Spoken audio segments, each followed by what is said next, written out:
This video focuses on Maya Angelou's Still I Rise, presented by R. Dravidan, Assistant Professor, Department of English Literature, JG College of Arts and Science, Autonomous, Pudukkottai. Maya Angelou was born on 4th April 1928, St. Louis, Missouri, US. She was an American memorist, poet, and civil rights activist, and also an actress, writer, director, and producer of plays, movies, and public television programs. She was the first Reynolds Professor of American Studies at Wake Forest University in Winston-Salem, North Carolina. She was active in the civil rights movement and worked with Martin Luther King and Malcolm X. She published seven autobiographies, three books of essays, several books of poetry. She received dozens of awards and more than 50 honorary degrees. Her works explore the themes of identity and self expression, resilience and overcoming adversity, equality and social justice, struggle, loneliness, and racial discrimination. She died on 28 May 2014, Winston-Salem, North Carolina, US.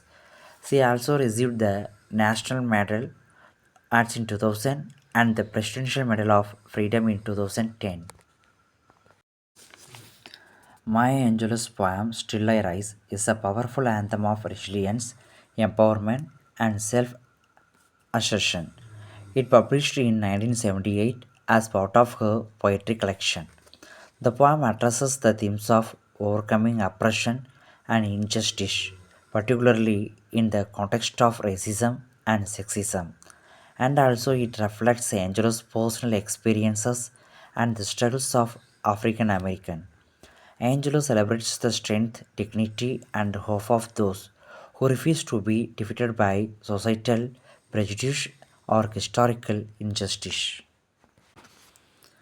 You may write me down in history with your bitter, twisted lies. You may trot me in the very dirt, but still, like dust, I will rise. The first stanza of the poem, the first line, the poet starts the first word you.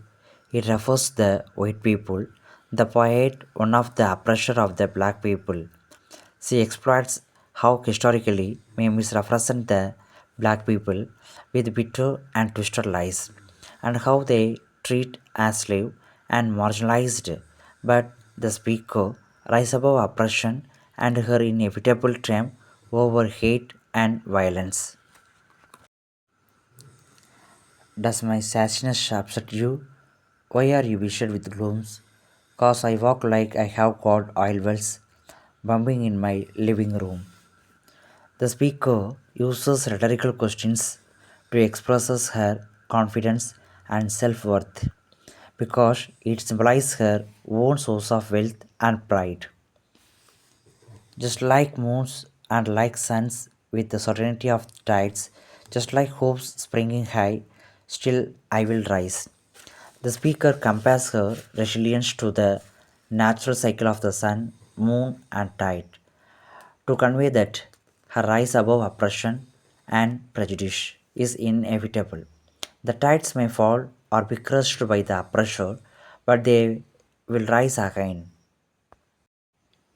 Did you want to see me broken, bowed head and lowered eyes, shoulders falling down like dead traps, weakened by my soulful cries? These rhetorical questions that acknowledged how white society act towards the black people. The poet defiance to accept those expectations, and she rejects the oppressor's desire to see her broken, bowed, and falling. Does my happiness offend you? Don't you take it awful God? Cause I laugh like I have got gold mines ticking in my own bucket. The speaker is asking if her happiness offends the white people because a black woman who is defiant in the face of oppression and about her self respect and confidence, and she will overcome anything through her self esteem.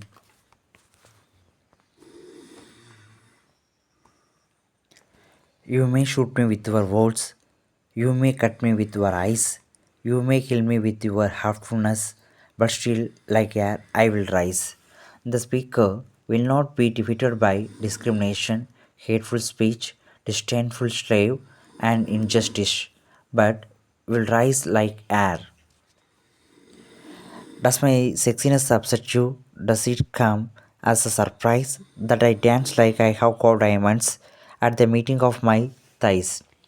She also addresses women's issues in the Stansha, not only African Americans and also anyone who has been oppressed in some way.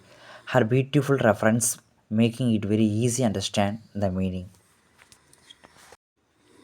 Out of the hearts of history shame, I rise.